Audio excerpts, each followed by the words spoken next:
पालघर जिल्ह्यात गेल्या काही दिवसांपासून सुरू असलेल्या मुसळधार पावसामुळे नदी नाले दुथडी भरून वाहत असून अनेक ठिकाणी पूरसदृश परिस्थिती निर्माण झाली आहे। या पावसाने आणखी एका कुटुंबावर दुःखाचा डोंगर कोसळला आहे।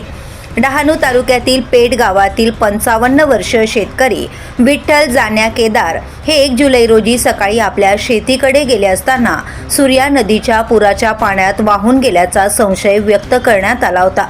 ते घरी परत न आल्याने कुटुंबियांनी शोध घेतला, मात्र त्यांचा कोणताही ठाव ठिकाणा लागला नाही। त्यानंतर मुलाने कासा पोलीस ठाण्यात बेपत्ता झाल्याची तक्रार दाखल केली। तक्रारीनंतर कासा पोलीस, स्थानिक ग्रामस्थ आणि प्रशासनाने सलग शोध मोहीम सुरू ठेवली।